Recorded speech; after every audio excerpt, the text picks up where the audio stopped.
सो अब एक good starter culture का क्या कैरेक्टरिस्टिक होना चाहिए, ये भी सभी दो बातें तो बार बार आ रही हैं कि it must B pure, it must be active, है ना। तो दो बातें तो यहाँ पे क्लियर है कि इट मस्ट बी एक्टिव, है ना, उसकी वायबिलिटी जो है वो बरकरार रहनी चाहिए। वो जितना नंबर ऑफ उसमें सेल्स हैं, जितना नंबर ऑफ माइक्रो ऑर्गेनिजम्स हैं, उस नंबर से उसका नंबर कम नहीं होना चाहिए। And it should be free from any contamination, again it should be pure, है ना। तो ये दो बातें तो है ही, और ये तीसरी बातें भी इसी में आ गई कि it must contain maximum number of viable organism. सीधी बात है, इट मस्ट बी एक्टिव, यानी कि maximum number of viable organisms होनी चाहिए, and it must be pure or must be free from any contaminants. So this is the characteristic of a good starter culture. अब इस qualities को पाने के लिए, उसकी प्योरिटी और उसकी जो वायबिलिटी है उसको ऑब्टेन करने के लिए क्या करना चाहिए? The inoculum is carried out under aseptic condition. भाई जब भी तुम माइक्रोबायोलॉजी में कोई भी चीज़ करोगे तो ये एसेप्टिक कंडीशन तुम्हें हर समय मेंटेन करना पड़ेगा। और आज जो सारा तुम्हारा दुनिया है वो सब जो है वो माइक्रो ऑर्गेनिजम्स, दिखने में इतना छोटा है माइक्रो ऑर्गेनिज्म, लेकिन हर चीज़ के लिए सबसे ज़्यादा इम्पोर्टेंट हो गया। तुम देख पा रहे हो कि एक छोटा सा माइक्रो ऑर्गेनिज्म कितना बड़ा तमाशा कर रहा है। सो इस माइक्रो ऑर्गेनिजम्स को हमें बाहर रखना है। दो जो भी डिज़ायर्ड माइक्रो ऑर्गेनिजम्स है वो तुम्हारे कल्चर में होना चाहिए, अनडिज़ायरेबल माइक्रो ऑर्गेनिजम्स नहीं होना चाहिए। और इसीलिए एसेप्टिक कंडीशन के लिए हमें क्या करना होगा, जो भी तुम्हारा स्टार्टर कल्चर आए उसको मेंटेन करने के लिए जो हमारा ग्रोथ मीडियम है उसको स्टेराइल बनाना होगा, या जो ग्रोथ कंडीशन है वो हमें स्टेराइल मीडियम में रखना होगा। सो ट्रेडिशनल मेथड कल भी तुम्हें डिस्कशन कराए थे कि ट्रेडिशनल मेथड क्या है, और भी हमारे एडवांस मेथड है, but what is the traditional method. इसमें ट्रेडिशनल मेथड हो गया, ट्रेडिशनल मेथड। और ये एक सिंपल माइक्रोबायोलॉजिकल टेक्निक है, सिंपल, जिसमें कि बस सिंपल तुम्हें कहीं से स्टॉक कल्चर आता है तो उस स्टॉक कल्चर को तुम्हें क्या करना पड़ता है कि पहले तो उसको स्टोर करना पड़ता है फ्रिज में, उसको स्टोर करो, फ्रीज़र में स्टोर करो। उसके लिए फिर तुम मीडिया बनाओ, मीडिया बनाने के बाद उसको स्टरलाइज करो, स्टरलाइज करने के बाद फिर तुम यूवी में ले जाओ, यूवी में लेने के बाद उस मीडिया में तो जो तुम्हारा स्टार्टर कल्चर है उसका स्मॉल भायल लेके पहले उसको एक्टिव करो। एक्टिव करने के बाद यानी कि जो मतलब कि एक स्मॉल वॉल्यूम में तुम उसको जब ग्रो करवाओगे तो that culture is known as the mother culture, and then उसको फिर स्केल अप करोगे, यानी 100 ml से 250 ले जाओगे, 250 से फिर 500 ले जाओगे, 500 से 1000। ये स्टेप वाइज तुम्हें स्केलिंग करने की ज़रूरत पड़ेगी, यानी उसका वॉल्यूम तुम्हें बढ़ाना पड़ेगा। और देन उसको मतलब कि एक लार्ज वॉल्यूम में करने के बाद फिर हम फाइनली उसको जो प्रोडक्शन टैंक है उसमें डालेंगे। So this all are the simple microbiological technique, and यही हमारा ट्रेडिशनल मेथड है। So this traditional method is also known as the microbiological technique, and in this technique starter are propagated in laboratory itself, taking the stock culture which are in active state or dormant state. Obviously जो तुम्हें stock culture मिलता है, जो तुम्हें भायल मिलता है वो inactive होता है ना, क्योंकि उसको हम लोग किसी भी या तो लाइफलाइज कंडीशन में होता है या बिल्कुल फ्रीज ड्राइड कंडीशन में होता है, बहुत लो टेम्परेचर पर उसको मेंटेन किया जाता है, तो वो इनएक्टिव स्टेट में होता है या उसको वो डोरमेंट स्टेट में रहता है।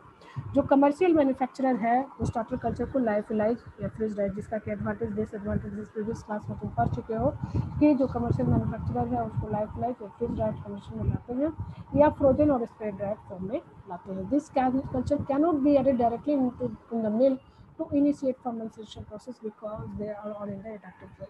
जो भी तुम्हारे पास मिले, जो तुम्हारी स्टार्टर कल्चर जो मिलता है उसको सबसे पहले हमें एक्टिव करना होता है ना।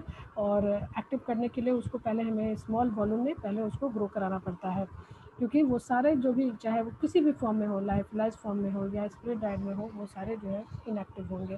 सो they need to be brought into active form and also scale up to prepare bulk quantities में। तुम्हें बताया कि स्केल अप क्या है, स्मॉल वॉल्यूम से लेके मतलब उसको ग्रेजुअली जब हम लार्जर वॉल्यूम में उसका बढ़ाते नंबर बढ़ाते हैं, माइक्रो ऑर्गेनिज्म का नंबर बढ़ाते हैं, तो that process is known as the scale up.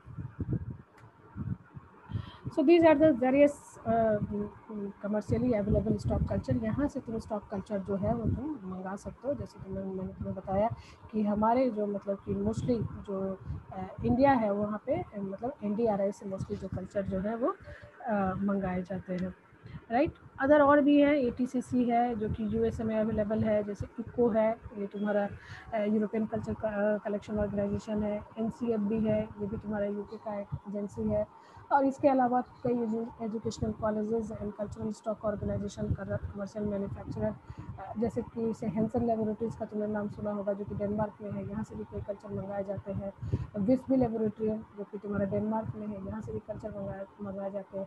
So these are the some commercially available stock culture, जहाँ से कि तुम्हें जो चाहिए, जो जिस तरह का तुम्हें स्टॉक कल्चर चाहिए, ये लोग स्टॉक कल्चर तैयार करते हैं और तुम्हारे डिमांड पे, पेड बेसिस पे तुम्हें स्टॉक कल्चर प्रोवाइड कर सकते हैं। सो जैसे कि ट्रेडिशनल मेथड की बात कर रहे हैं, और ये जैसे तुम्हें बता दिया गया है कि this is the simple microbiological technique, जिसको कि पहले पहले कल के क्लास में भी थोड़ा डिस्कशन किया गया कि इसमें सबसे पहले हम लोग क्या करते हैं कि मदर कल्चर के फॉर्म में लाते हैं। सो जो पहला इनोकुलेशन करते हैं मदर कल्चर में करते हैं, यानी मदर कल्चर के लिए क्या करना होगा, एक फ्लास्क लेना होगा, उस फ्लास्क में तुम 100 ml का कल्चर बनाओगे, उसको स्टरलाइज करोगे, स्टरलाइज करने के बाद जो तुम्हारा स्टॉक कल्चर आता है उससे स्मॉल वॉल्यूम लेके तुम उस मदर कल्चर में डिजोल्व करके उसको 24 to 48 आवर के लिए उसको ग्रो करने के लिए छोड़ दोगे। तो वो जो 100 ml में जो तैयार होगा, that culture will be known as a mother culture. फिर उस मदर कल्चर से थोड़ा सा और लार्ज वॉल्यूम में जाओगे, जिसको कि तुम फीडर कल्चर बोल रहे हो या इंटरमीडिएट कल्चर बोल रहे हो, है ना, यानी 100 से हो सकता है कि तुम 250 फॉर्म में जाओ, तो वो जो इंटरमीडिएट कल्चर होगा उसको हम लोग फीडर कल्चर कहेंगे। फिर तुम्हारा बल्क स्टार्टर कल्चर हो सकता है कि तुम 250 से लेके अब 500 एंड 500 से लेके फिर तुम 1000 2000 ml या 5000 ml में जाओ, तो उस कल्चर को हम लोग बल्क स्टार्टर कल्चर कहते हैं। So these are the gradual increase of culture, so that the process is known as the scala process. So stock and mother culture are propagated in laboratory and feeder and bulk culture in the starter room of the dairy plant. So ये सारा जो process है ना, जिसमें कि तुम stock से लेके मदर, देन उसके बाद फीडर एंड देन उसके बाद बल्क में जो जाते हो, that process is known as the scaling up और scale up the process. So these are the different stages of starter propagation. सबसे पहले तो तुम्हें मिल्क का सिलेक्शन करना होगा भाई। इसमें भी अब एक स्टेप वाइज अगर देखो तो अगर तुम्हें 5 मार्क्स में ही आ जाए क्वेश्चन कि भाई what are the different stages of starter propagation, है ना, तो उसमें तुम लिख सकते हो, ये तुम्हारे 5-6 पॉइंट है, इनको तुम डिटेल में कर सकते हो कि जो मिल्क का सिलेक्शन करोगे सबसे पहले तो मिल्क क्या होना चाहिए। मिल्क जो है वो किसी भी कंटामिनेशन से फ्री होना चाहिए, उसमें डस्ट वगैरह नहीं होना चाहिए। जो मिल्क तुम्हारा हाइजेनिक कंडीशन में प्रिपेयर्ड हो, जो मतलब मिल्कमैन हो वो अच्छे हाथों से उसको करे, मतलब ग्लव्स व्लव्स लगा के करे और सफाई का ध्यान रखे। जो मिल्किंग इन्वायरमेंट है वो तुम्हारा फ्री होना चाहिए किसी भी कंटामिनेंट से और किसी भी गंदगी से, है ना। तो तुम्हारा मिल्क कहने का मतलब कि स्टार्टर प्रोपगेशन के लिए या जो प्रोडक्ट बनाने के लिए तुम्हारा जो सबसे पहला जो क्वालिटी होना चाहिए वो मिल्क का क्वालिटी होना चाहिए कि that milk should be of hygienic quality और द क्लीन मिल्क। फिर तुम मिल्क का ट्रीटमेंट करोगे। अब मिल्क का ट्रीटमेंट तुम पास्चराइजेशन करोगे, है ना, और उस मतलब कि पास्चराइजेशन में भी कई तरह के पास्चराइजेशन है, डिपेंडिंग अपन कि तुम्हारा क्या प्रोडक्ट बनने जा रहा है। तुम नॉर्मल पास्चराइजेशन करते हो कि तुम वेट पास्चराइजेशन करते हो कि तुम HT/ST पास्चराइजेशन करते हो, है ना, या तुम टिंडलाइजेशन करते हो। तुम किस तरह का तुम्हारा प्रोडक्ट है और तुम किस तरह का तुम्हारे पास ट्रीटिंग फैसिलिटी है, इस पर डिपेंड करता है कि तुम मिल्क को क्या ट्रीट करोगे। देन उसके बाद तुम्हारा नेक्स्ट स्टेप आता है कि इनोकुलेशन करोगे। भाई तुम्हारे पास स्टार्टर कल्चर डिफरेंट जो कमर्शियल ऑर्गेनाइजेशंस है वहाँ से तुम्हारा इनोकुलेशंस जो तुम्हारा इनोकुला है वो आ चुका है। अब उस उस स्टॉक कल्चर से तुम्हें क्या करना है कि उसकी मतलब कि जो तुम्हारा पहले जो स्टेप था स्टॉक कल्चर से तुम मदर कल्चर बना के, मदर कल्चर से जो तुम फीडर कल्चर वगैरह बनाए, और वो स्टेप करने के बाद तुम्हें फाइनली इनोकुलेट करना है। इनोकुलेट करने के बाद तुम्हें इंक्यूबेट करना है। कहने का मतलब कि इंक्यूबेशन जो तुम्हारा माइक्रो ऑर्गेनिज्म का ग्रोथ टाइम जो होता है उसको हम लोग इंक्यूबेशन कहते हैं। एंड देन फाइनली तुम क्या करोगे कि स्टार्टर को कूल करोगे ताकि उसमें फिर फर्दर किसी तरह का ग्रोथ नहीं आए और कोई अनडिजायरेबल माइक्रो ऑर्गेनिज्म उसमें ग्रो नहीं कर सके।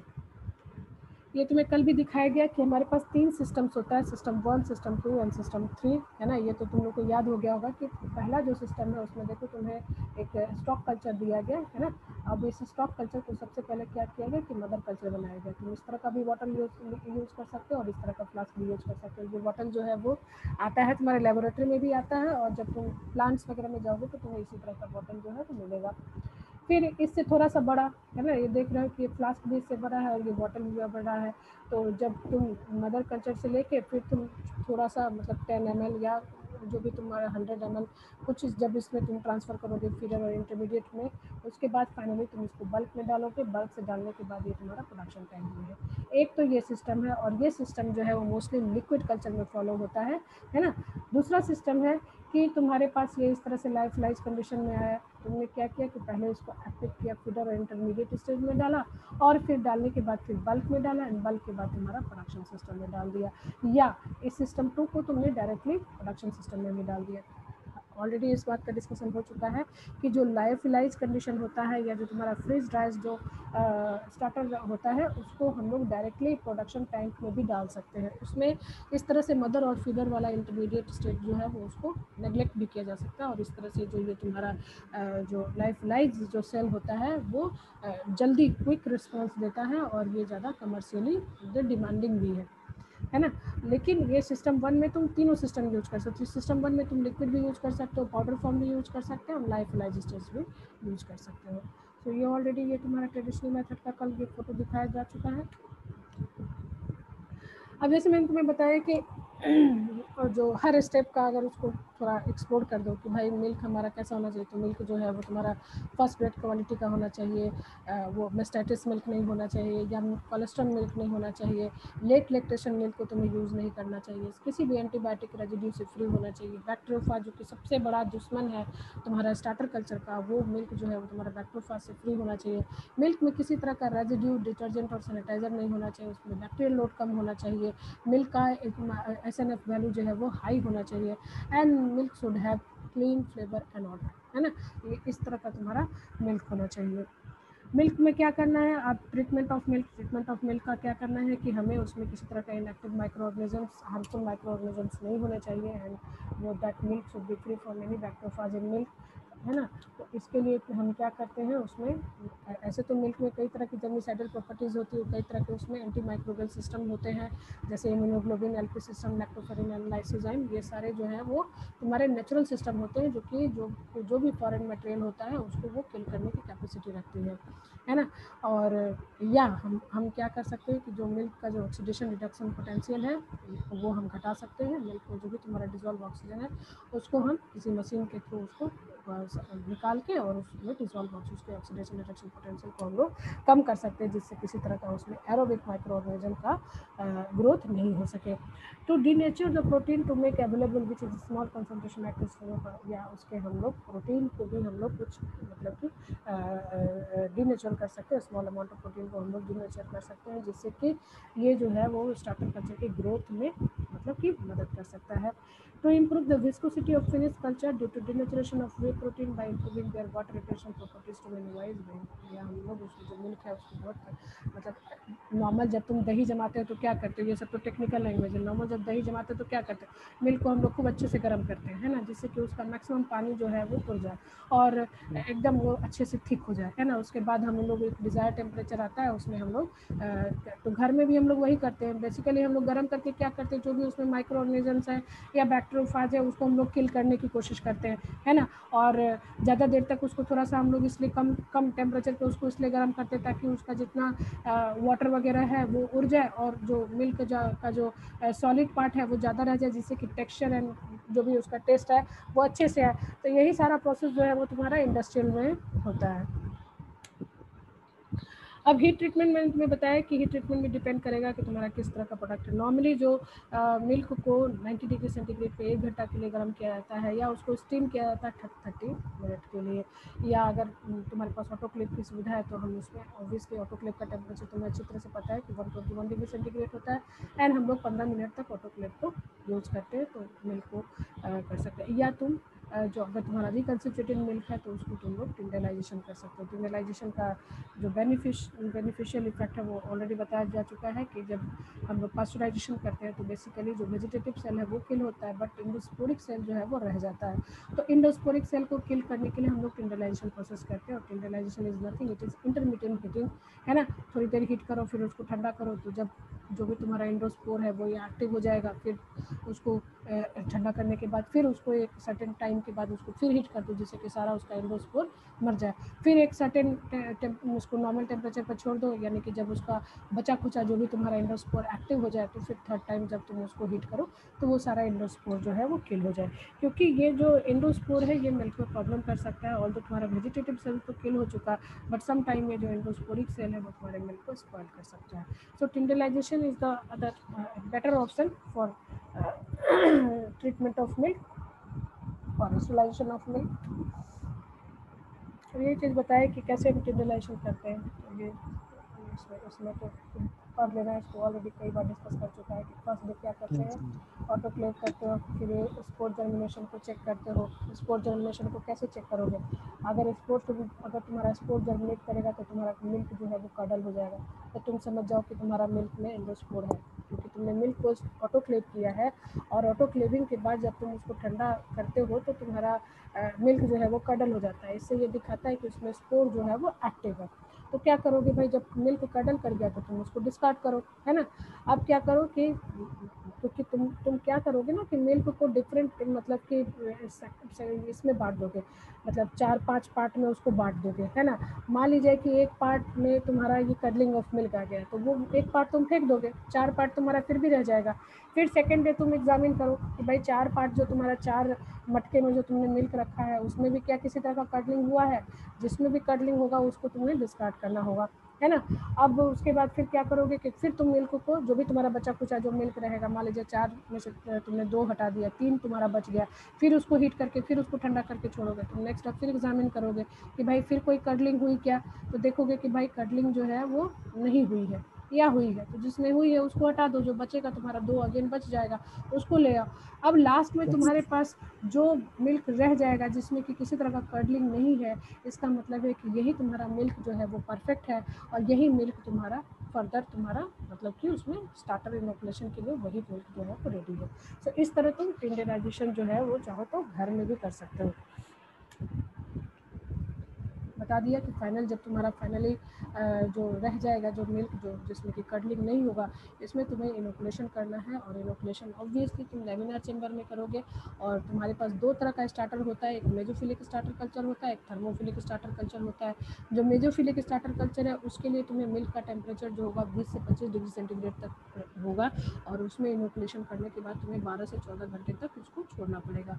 लेकिन जो तुम्हारा थर्मोफिलिक जो स्टार्टर कल्चर है उसके लिए तुम्हारा मिल्क का टेम्परेचर 40 to 45 डिग्री सेंटीग्रेड चाहिए, और ये देखो इसमें टाइम जो है वो ओनली 3 to 4 आवर लग रहा है। तो मैंने तुम्हें बताया कि डिपेंड करता है कि तुम्हें कितने देर में मिल्क चाहिए। अगर तुम्हें कमर्शियल प्रोडक्शन के लिए जाना है तो कमर्शियल प्रोडक्शन के लिए ऑब्वियसली तुम थर्मोफिलिक वाला ज़्यादा यूज़ करोगे, क्योंकि जब जैसे देखते हैं ना कि जब दही चूड़ा का अचानक से जब मौसम आ जाता है ना, दही चूड़ा का जब टाइम आ जाता है उस समय मिल्क का जो कंजम्पशन है बढ़ जाता है, दही की डिमांड बहुत ज़्यादा हो जाती है, तो उस टाइम फिर मेजोफिलिक कल्चर में नहीं जा के लोग थर्मोफिलिक में चला जाता है, क्योंकि 3 से 4 घंटे में ही दही जो है तुम्हारा जम जाता है, और इस तरह से जो तुम्हारा प्रोडक्शन की रिक्वायरमेंट है वो तुम्हारा उसमें मिल भी जाता है। और यस करने मैम। के बाद करने के बाद फिर तुम क्या करते हो, इमीडिएट उसको तुम कूल कर देते हो। कूलिंग तो बहुत ज़रूरी है, तुम तो नॉर्मल जो भी तुम्हारा घर में दही भी जमता है तो तुम देखते हो कि जैसे ही जमता है हम लोग उसको टेम्परेचर लो टेम्परेचर पर रख देते हैं, ताकि उसमें फर्दर खट्टापन नहीं आए। क्यों खट्टापन आएगा तो क्या हो जाएगा, लैक्टिक एसिड का अमाउंट जो है वो बढ़ता जाएगा, लैक्टिक एसिड का अमाउंट बढ़ेगा तो तुम्हारा जो लैक्टोबैसिलस है वो मरता चला जाएगा, एंड दूसरे जो उसमें माइक्रो ऑर्गेनिजम्स है उसमें ग्रो कर जाएंगे। सो जो दही तुमको ज़्यादा फ़ायदा पहुँचाने वाला है वो दही जो है वो फर्दर कॉन्टामिनेशन के कारण तुम्हें नुकसान भी पहुँचा सकता है। अब देखो ये ड्रॉबैक इसका क्या, ट्रेडिशनल मेथड का ड्रॉबैक यही है कि भाई ऑब्वियसली जो माइक्रोबायोलॉजिकल मेथड है ये बहुत ही टीडियस जॉब है, और इसमें तुम्हें एक्सपर्ट हैंड की ज़रूरत होती है। हर कोई इसमें नहीं कर सकता है ना, हर किसी को तुम पास्चुराइजेशन नहीं समझा सकते, हर किसी को तुम स्टरलाइजेशन नहीं समझा सकते, हर किसी को तुम टिनलाइजेशन नहीं समझा सकते, है ना। तो ये जो प्रोसेस है वो काफ़ी टाइम कंज्यूमिंग है, और इसमें तुम्हें स्किल हाथ की ज़रूरत पड़ती है, एक नॉलेजेबल पर्सन की ज़रूरत पड़ती है। और ये जो तुम्हारा ट्रेडिशनल मेथड है ये फर्दर तुम्हारा बैक्टरोफाज से काफ़ी सेंसिटिव होता है, और जिसके कारण मतलब कि तुम्हारा सारा का सारा स्टार्टर कल्चर जो है बर्बाद हो सकता है। बट स्टिल जो तुम्हारा ट्रेडिशनल मेथड है क्योंकि चीप मेथड है, और इसको मतलब कि काफ़ी पॉपुलर मेथड है, और ये काफ़ी इसमें किसी तरह का कोई हैवी इंस्ट्रूमेंट नहीं लगता है, इसमें छोटे छोटे इंस्ट्रूमेंट ही तुम्हें नॉर्मल माइक्रोबायोलॉजिकल इंस्ट्रूमेंट ही लगते हैं, तो ये प्रोसेस जो है वो आज भी ज़्यादा डिमांडिंग है। So that's all about the traditional method. अब इसमें पूछो, इसमें कल भी काफ़ी डिस्कशन हो चुका है, अगर इसमें कोई फर्दर क्वेश्चन है तो पूछो, तो फिर हम दूसरा स्लाइड शुरू करें।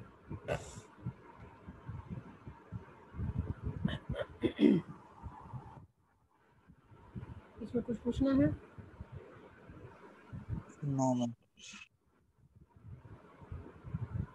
चलो तो हम देखते हैं दूसरा स्लाइड फिर शुरू करते हैं।